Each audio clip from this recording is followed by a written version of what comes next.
The first place on our tour of Montreal is the Church of St. Andrew and St. Paul. It's the Cathedral Church of Montreal, if Presbyterians had cathedrals. Big and old and stately. The worship here is very formal and traditional. And if you like sacred classical music, you're going to love this.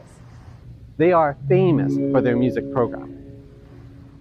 I want to highlight this church in particular because of a fleeting but important connection that I have with them.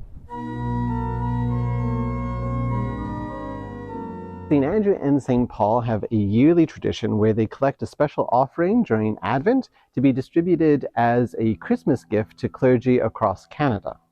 Every year, a handful of Presbyterian clergy find a surprise check in their mailbox right when they're stressing out most about Christmas. I don't know how they choose who will receive it. The congregation itself is not told who's given the gift. No one knows except for the treasurer, session, and the minister who receives it. As you may have guessed, one year I was surprised by a check. It was during the pandemic, and I wanted to be respectful about the intention of the gift and to use it for something that I would not normally do. Knowing that St. Andrew and St. Paul valued music so highly, I spent the money on 3 months of violin lessons. I figured that it would be a gift to me, to the music teacher, and to our long-suffering roommates who had to listen to me scratching away at the violin. I am still just a beginner at the violin, as you know.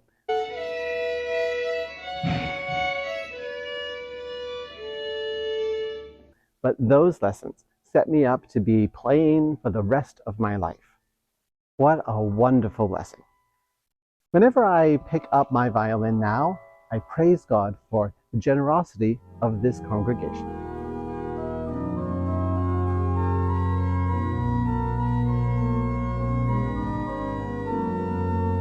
The next stop happens to be Presbyterian College. The Presbyterian Church in Canada has 3 seminaries where we train our clergy, here in Montreal, and then Knox College in Toronto, and the Vancouver School of Theology. I popped by here unannounced, and I was lucky enough to be able to sit down and chat with one of their professors. I am the Reverend Dr. Karen Peterson Finch, professor of pastoral leadership. So I'm a systematic theologian. My specialty is ecumenical theology, and my research is in Catholic-Protestant dialogue. How's Catholic-Protestant dialogue going? Do we have dialogue? Yeah, well, my book came out last September. It's called Grassroots Ecumenism, The Way of Local Christian Reunion. And my model is local, lay-based, doctrinal dialogue. So you get lay people in the churches across the street from each other coming together to talk theology and try to build agreement from the ground up instead of from the top down. Oh. So I'm part of some very quiet but exciting experiments that are going on in local dialogue. Wow. What is the Presbyterian College? The Presbyterian College is a seminary of the Presbyterian Church in Canada. And we have been here, oh my goodness, in this building we've been here since the 1960s, but I believe it's the 1870s since we've been occupying this part of Montreal. And we run a Master of Divinity program, among other programs, where our students attend McGill for the first 2 years and do their bachelor's in theology with the School of Religious Studies. Then they come to us and we do the 3rd year, which is when they do their field education, the courses that support pastoral learning, and other tasks. So we do offer from time to time lay education online.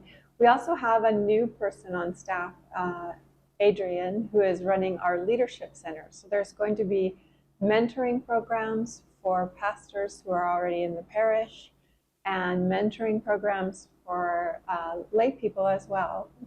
So it will be interesting. It's a good time in the college. There's a lot happening.